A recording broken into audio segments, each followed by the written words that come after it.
haza kubyarwa n'umwari utunganye, uwera atura.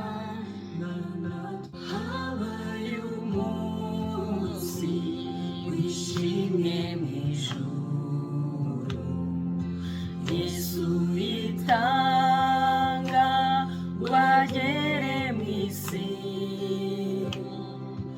haza kubyarwa n'umwari utunganye, uwera aturana natwe ababi. Uru rukundo rwatumye amfira, ibyaha byanjye bihamba mu mva, maze arazuka wampuze na se, nagaruka nzamushimira ibyo.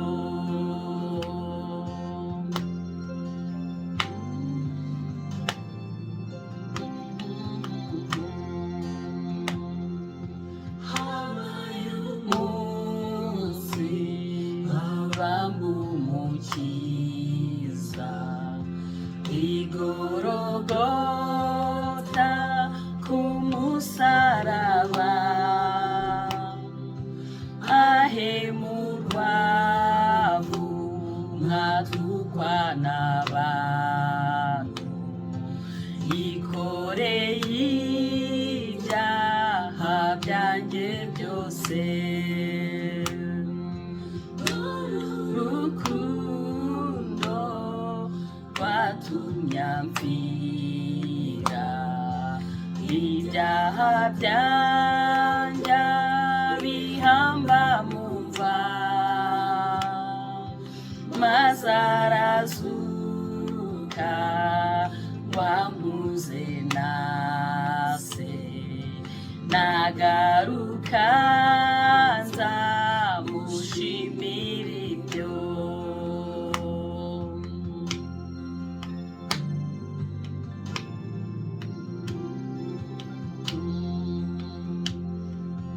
Habaye umunsi aruhukira mu mva, harindwa n'abamarayika be, niko yitanze ngo amere umukiza. Bihebe mwese mumwiringire,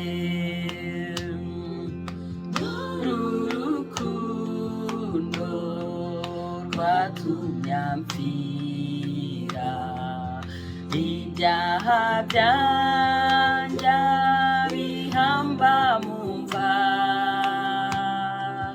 maze arazuka wampuze na se, nagaruka nzamushimira ibyo.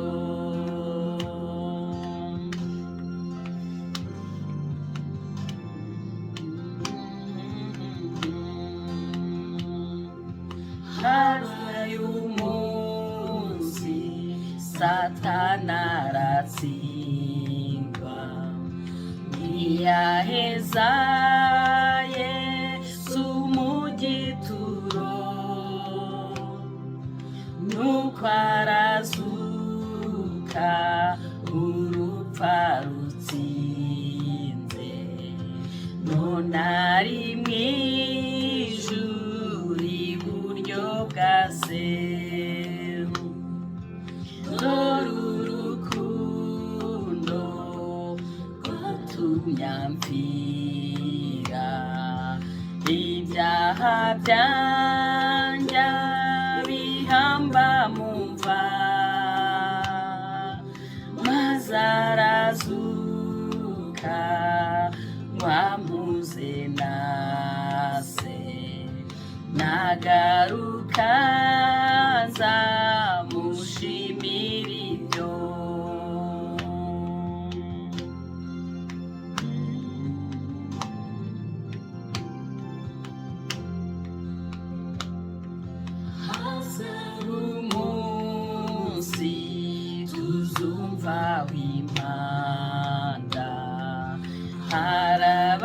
arabagira n'ijuru ryose.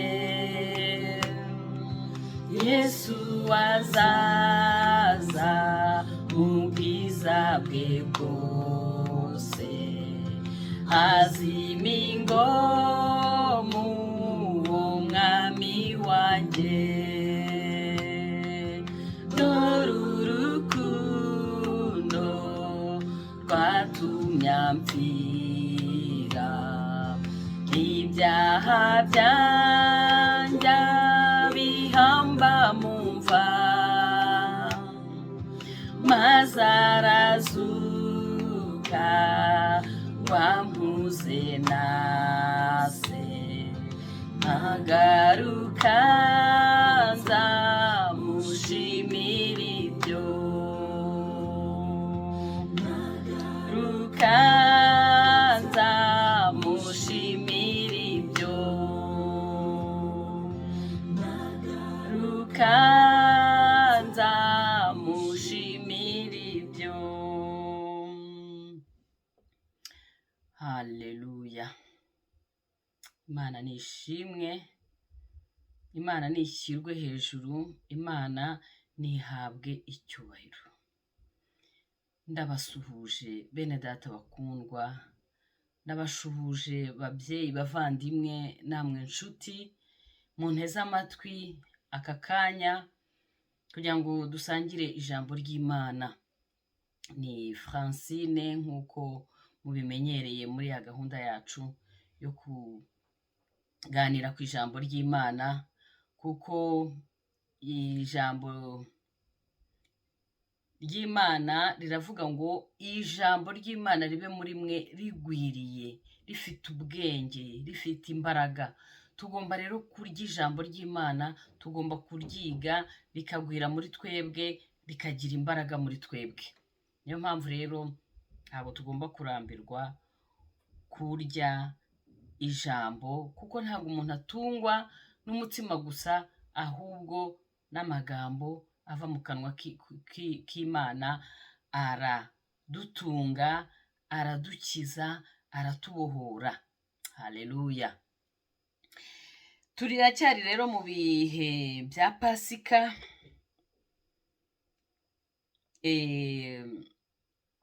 Kuri Pasika twese turabizi icyo twibuka kuri uwo munsi.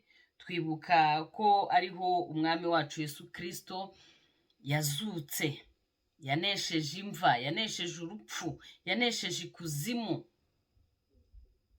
Niyo mpamvu tubyibuka, kandi niyo mpamvu iyo Pasika twamamaza nyine ukuzuka k'umwami wacu mu bapfuye. Uyu munsi rero n'ubundi nagira ngo dukomereze muri uwo mwuka nyine wo kuzuka, muri uwo mwuka wa Pasika. Ndagira ngo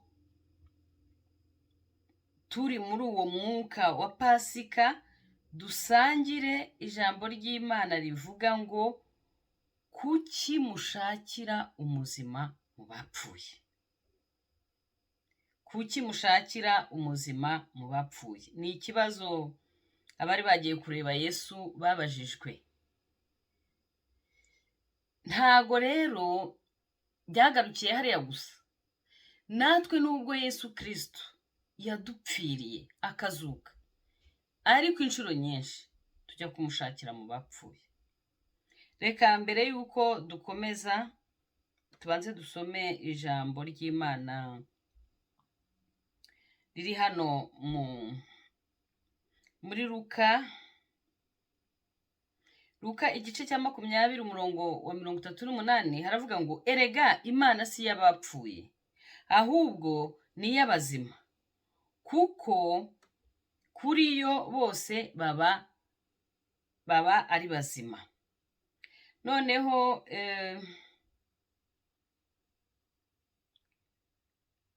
Yohana 19:19 aho akavuga ngo Pilato yandika urwandiko rwanditse ngo Yesu w'i Nazareti umwami w'Abayuda. Yesu ntago yabaye umwami w'Abayuda gusa, ahubwo Yesu ni n'umwami n'umukiza wacu. Imana ishimwe. Luka 24 duhere ku murongo wa mbere, haravuga ngo ku wa mbere w'iminsi 7 kare mu museke bajya mu gituro bajyanye bya bihumura neza bitunganije, babona igitare kibirinduye kivuye ku gituro, binjiramo ntibasangamo intumbi y'umwami Yesu. Bakiguye mu kantu, abagabo babiri bahagarara aho bari bambaye imyenda irabagirana. Abagore baratinya bubika amaso, nuko abo bagabo barababaza bati, niki gitumye mushakira umuzima mu bapfuye? Hari hano ahubwo yazutse. Mwibuke ibyo yavuganye namwe akiri i Galileya ati, umwana w'umuntu akwiye kugambanirwa ngo afatwe n'amaboko y'abanyabyaha, abambwe, maze azazuke ku munsi wa gatatu. Bibuka amagambo ye, bava ku gituro basubirayo. Ibyo byose babibwira abigishwa 11 n'abandi bose. Abo ni Mariya Magadalena na Yohana na Mariya nyina wa Yakobo n'abandi bagore bari hamwe nabo. Babwira intumwa ibyo babonye, ariko ayo magambo ababera nk'impuha, ntibabyemera. Maze Petero arahaguruka yiruka ajya ku gituro, arunama arungurukamo, abona imyenda y'ibitare irimo. Reka ngarukira aho ngaho. Umurongo nashakaga ko dutindaho cyane ni uyu nguyu uvuga ngo, kuki mushakira umuzima mu bapfuye? Ku murongo wa 5, abagore baratinya bubika amaso, nuko abo bagabo barababaza bati, niki gitumye mushakira umuzima mu bapfuye? Yesu yadukinguriye urugi rutujyana muri paradiso, ngo twari dupfuye tuzize ibicumuro byacu, ngo ibihembo by'ibyaha ni urupfu, ngo naho impano y'Imana ni ubugingo buhoraho. Kuva ba sogokuruza bacumura ku Mana, umuryango w'urupfu, umuryango w'ikuzimu wahise udufungukira. Ariko kubw'urukundo Imana ikunda abantu, ngo kuko Imana yakunze abari mu isi cyane, ngo byatumye itanga umwana wayo w'ikinege, kugira ngo umwizera wese atarimbuka, ahubwo abone ubugingo buhoraho. Uko kuntu rero icyaha cy'abasogokuruza Adamu na Eva cyadufunguriye amarembo y'urupfu, niko na Adamu wa nyuma ari we Yesu Kristo yongeye kudufungurira amarembo y'ubuzima, amarembo y'ubugingo buhoraho.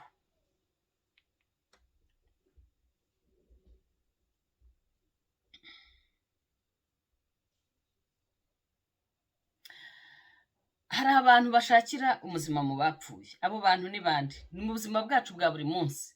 Kristo agomba kuba muzima mu mibereho yacu ya buri munsi.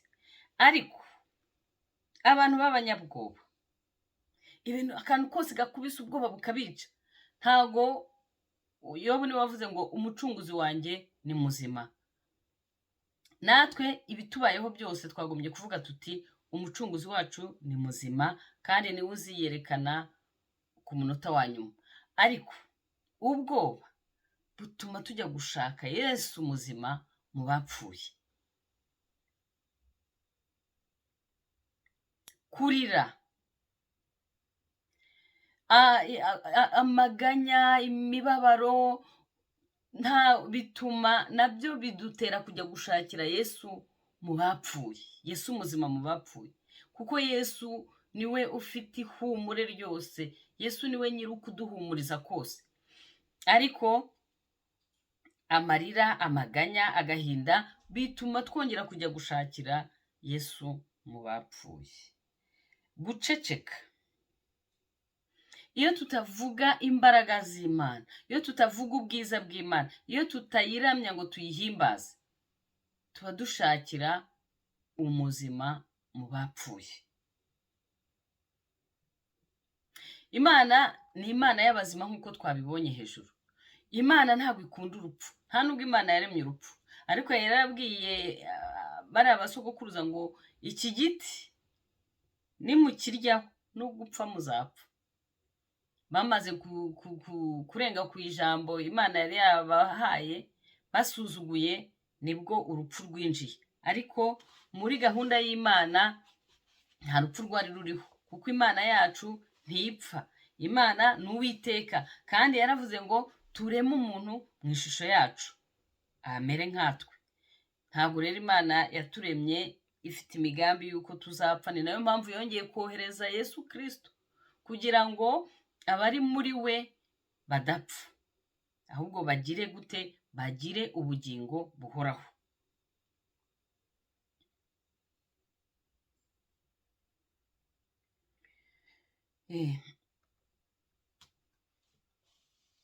Iyo usomye Abakorinto ba mbere igice cya 2 kuva ku murongo wa 1 kugeza ku wa 5, Pawulo aravuga ngo n'ibyo navugaga nkabwiriza ntibyari amagambo y'ubwenge no kwemeza abantu, ahubwo byari ibigaragaza umwuka n'imbaraga, kugira ngo kwizera kwanyu kudahagararira ku bwenge bw'abantu, ahubwo mu mbaraga z'Imana.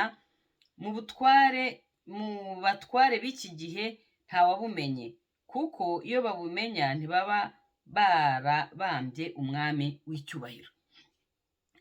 Ijambo rero ry'umusaraba, ijambo ryo kuzuka, ni ijambo ry'imbaraga, ni ijambo ry'umwuka. Umwuka utanga ubugingo, umwuka utanga imbaraga.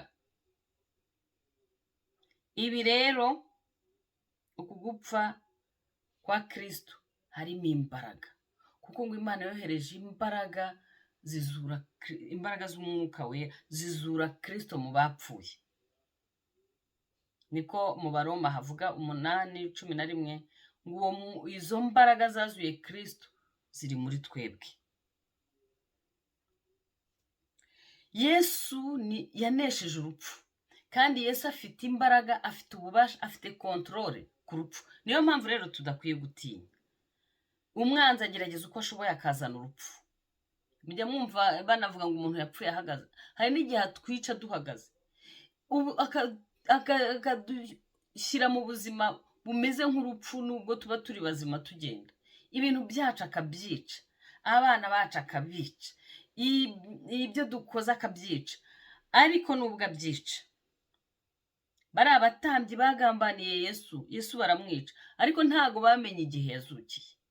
Nubwo ibyaca byica, nubwo abaca bica, ariko ntago azamenya igihe wa mwuka wazuye Kristo watuzuriye, wazuriye ibyacu. Muhumure rero, kubera ko Yesu yanesheje urupfu, kandi niwe kuzuka, niwe nzira n'ukuri n'ubugingo. Ahangaha mu Byahishuwe igice cya 1 umurongo wa 18 aravuga ngo kandi nduhoraho, icyakora nari narapfuye, ariko none dore mporaho iteka ryose, kandi mfite imfunguzo z'urupfu n'ikuzimu. Ibyacu rero byose umwuka w'urupfu wabigiyemo ukabyica, ukabitesha agaciro. Kristo afite ubutware, afite urufunguzo, afite imbaraga zo kutuzura akongera akatugira bazima, zo kuzura ibyacu akongera akabigira bizima, byo kuzura abacu akongera akabagira bazima. Ntabwo tugomba kwiheba. Satani we n'abamukorera n'imbaraga ze zose ntako zitagira, ariko yavuze ko yatwubatse ku rutare rukomeye, niwe Kristo. Amarembo y'ikuzimu ntacyo azadutwara. Azagerageza, ariko nta bubasha, nta butware amarembo y'ikuzimu adufiteho. Yesu yanesheje urupfu, Yesu yanesheje ingoyi z'urupfu, afite ububasha nk'uko maze kubivuga, afite niwe ukontorora. Hari ibyo Imana yemera, umwanzi akagenda agakora, ariko murabizi ko nubwo yajyaga gusaba Yobu, Imana yaramubwiye iti genda ugerageze, ariko ntukore ku bugingo bwe. Afite aho agarukira rero. Ibyo Imana yemeye niho honyine agarukira, nibyo byonyine akora. kandi Yesu nubwo bamugambaniye bakamwica, ntago nuko ariko imigambi y'Imana yari imeze. Muri Yohana 10:17 kugeza kuri 18 haravuga ngo igituma data nkunda nuko ntanga ubugingo bwanjye ngo mbusubirane, nta ubunyaka, ahubwo mbutanga ku bushake bwanjye. Nshobora kubutanga kandi nshobora kubusubirana, kuko iryo ari ryo tegeko nategetswe na data. Kristo rero Imana yakunze abari mu isi cyane, iramutanga kugira ngo umwizera wese atarimbuka, ariko ni igisubizo Imana yatanze.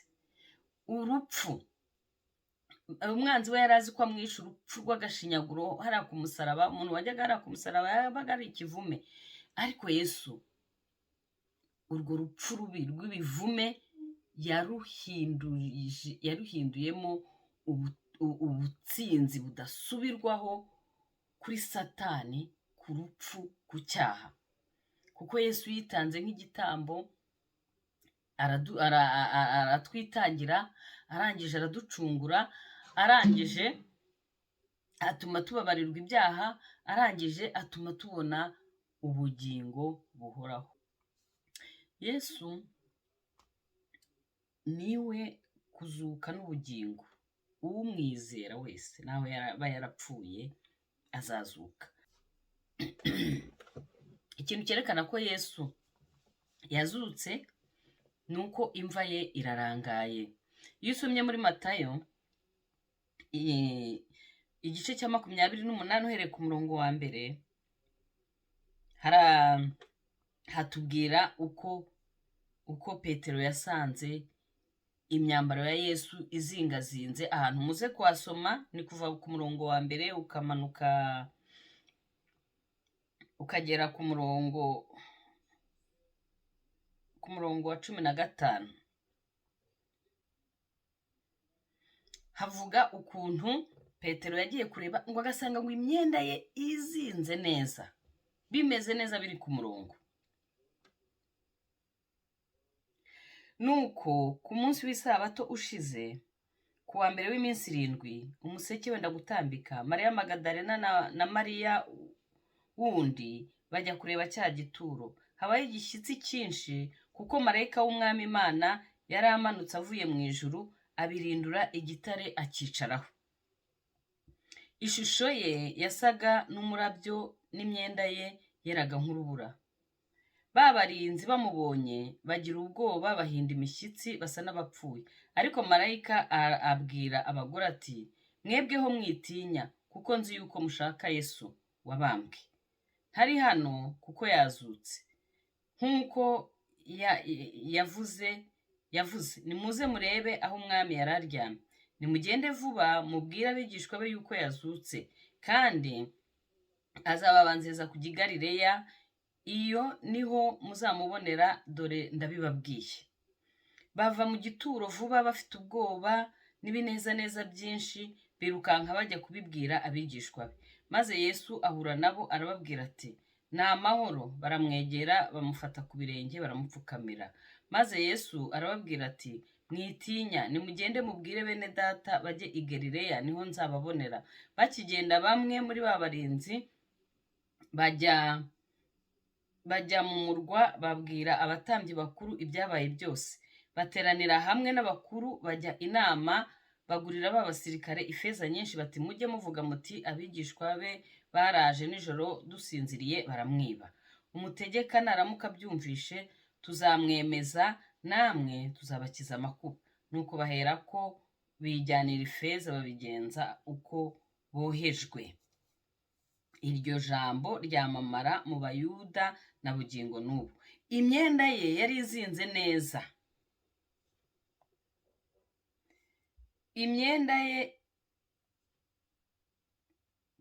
Imyenda ye yari izinze neza. Aho ni muri Yohana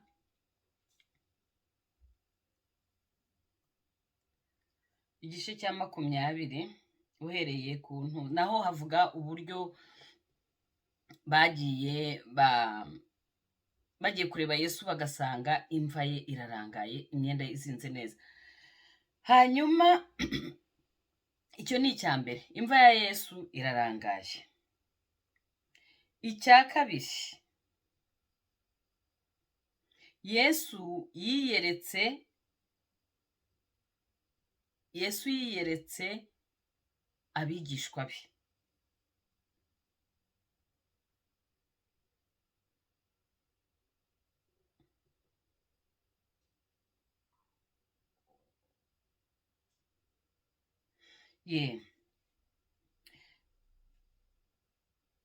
Mu Bakorinto ba mbere igice cya 15 umurongo wa 4, agahambwa akazuka ku munsi wa gatatu nk'uko byari byanditswe, nanone akabonekera Kefa, maze akabonekera abo 12, hanyuma akabonekera bene data basaga 500, muri bo benshi baracyariho n'ubu, ariko bamwe barasinziriye. Yongeye kubonekera Yakobo, abonekera n'izindi ntumwa zose. Yesu amaze kuzuka yiyeretse abigishwa be, ndetse yiyereka n'abandi bantu. Muribuka n'ababigishwa be bari bavuye Mawusi, ukuntu yagiye abaganiriza, akabiyereka, akamanyura umugati, bakongera kugira gute, bakongera gusobanukirwa ko ari we bavuganaga. Ikindi cyerekana ko Yesu ari muzima ni uko ibitangaza bikoreka mu izina rye. Abaroma igice cya mbere duhere ku murongo wa mbere, haravuga ngo Pawulo, imbata ya Yesu Kristo, wahamagariwe kuba intumwa kandi watoranirijwe ubutumwa bwiza bw'Imana, ubwo yasezeranije kera mu kanwa k'abahanuzi bayo mu byanditswe byera, bavuga iby'umwana wayo wavutse mu rubyaro rwa Dawidi ku mubiri, kandi werekanywe n'ubushobozi ko ari umwana w'Imana mu buryo bw'umwuka wera, bigahamwa no kuzuka kwe, niwe Yesu Kristo umwami wacu. Niwe waduhesheje igikundiro kuba intumwa ku bw'izina rye, kugira ngo mu mahanga yose. Abakorinto ba mbere 15 guhera ku murongo wa mbere n'uwa kabiri ho bakavuga ngo bene data, ndabamenyesha ko ubutumwa bwiza nababwirije ubwo mwakiriye mukabukomereramo kandi mugakizwa nabwo, niba mubukomeza nk'uko nabubabwirije, keretse mwaba mwizereye ubusa. Ubwo butumwa ni imbaraga. Iyo wizeye ijambo rya Yesu Kristo nk'uko yaritubwiye, iriherekeresha imirimo n'ibitangaza. Abarwayi barakira, abadayimoni barahunga, abantu barabohoka, abantu barakira, imirimo n'ibitangaza birakoreka mu izina rya Yesu. Ibyo nabyo byerekana ko Yesu Kristo wacu ari muzima, kandi izo mbaraga zamuzuye ziri muri twebwe. Yesu aramubwira ati, ni njye bugingo, unyizera no yarapfuye, niwe kuzuka n'ubugingo.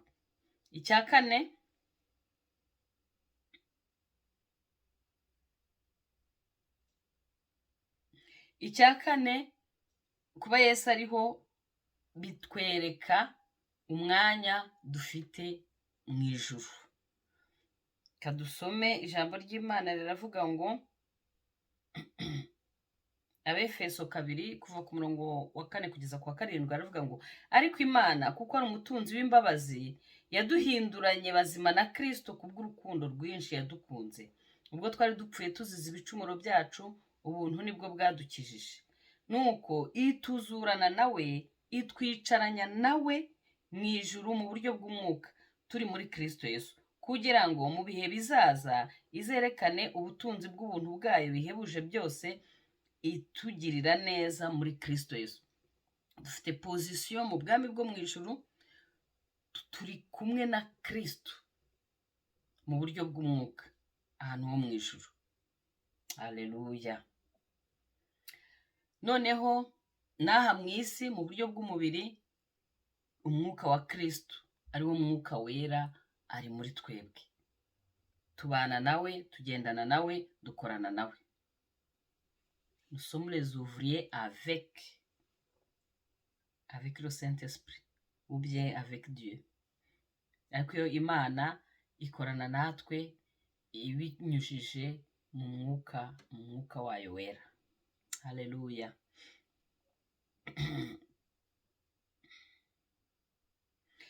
Yahawe ubutware bwose mu ijuru no mu isi, niko yavuze.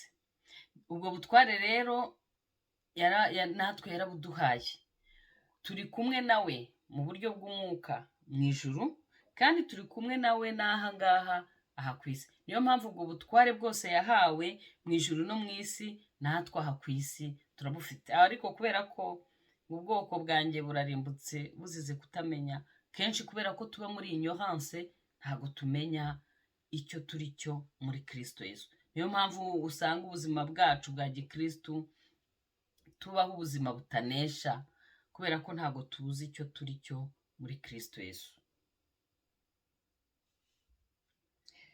Ikindi cya nyuma cyerekana ko Kristo ari muzima ni uko Kristo ari uwo kwizerwa.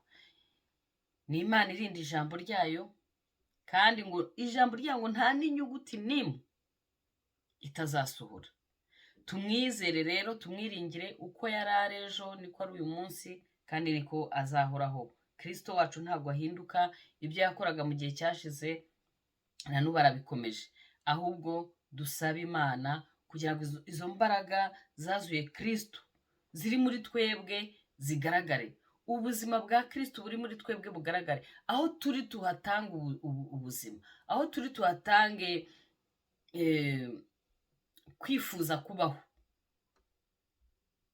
Imana idukiza umwuka w'urupfu, ahubwo iduha umwuka w'ubuzima, iduha umwuka w'ubugingo. Aho tugiye tuhashyira impumuro ya Kristo, impumuro y'ubuzima, impumuro y'ubugingo. Haleluya, amena. Abaroma 8:11, ndimo ndagana ku musozo, ngo ariko niba umwuka we yazuye Yesu ari muri mwebwe, yazuye Kristo Yesu, izazura n'imibiri yanyu ipfa kubw'umwuka wayo uba muri mwebwe. Murumva rero ko umwuka wera ari muri twebwe, agendera muri twebwe, akorera muri twebwe. Dusaba Imana kugira ngo izo mbaraga z'umwuka wera zigaragare, umwuka wera yubahishe Data, tubeho ubuzima koko, abatubonye babone ko turiho. Imana idufashe. Abefeso 1 duhere ku murongo wa 19 aravuga ngo mumenye n'ubwinshi bw'imbaraga zayo butagira akagero, izo iha twebwe abizeye nk'uko imbaraga z'ububasha bwayo zikomeye ziri, izo yakoreye muri Kristo Yesu ubwo yamuzuraga mu bapfuye, ikamwicaza iburyo bwayo ahantu ho mu ijuru, imushyira hejuru y'ubutware bwose n'ubushobozi bwose n'imbaraga zose n'ubwami bwose n'izina ryose rivugwa, uretse muri iki gihe gusa, ahubwo no mu gihe kizaza. Kandi yamuhaye gutwara byose, ibishyira munsi y'ibirenge bye, imuha itorero ngo abe umutwe waryo usumba byose, naryo ribe umubiri ushyitse kandi ushyikirwamo na byose na za mbaraga. Ni ukuvuga ko rero Kristo ni umutwe, twebwe turi ingingo ze. Izo mbaraga rero za Kristo ziri muri twebwe, kuko Kristo niwe mutwe wacu. Twebwe turi amaboko, turi amaguru, turi izo mbaraga zamuzuye, izo mbaraga z'indengakamere ziri muri twebwe. Mureke dusabe Imana rero izigire gute, zigaragare kuko muri twebwe, kugira ngo icyubahiro cyayo gikomeze kugaragara. Imana rero ishimwe kandi habwe icyubahiro.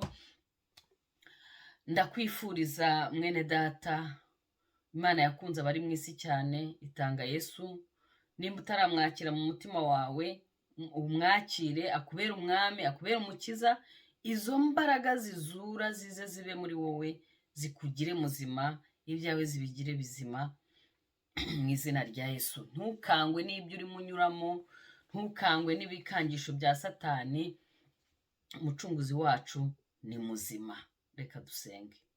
Mwami wacu, turagushimye ko uri muzima, turagushimye ko wanesheje urupfu na kuzimu, turagushima ko wowe ufite imfunguzo.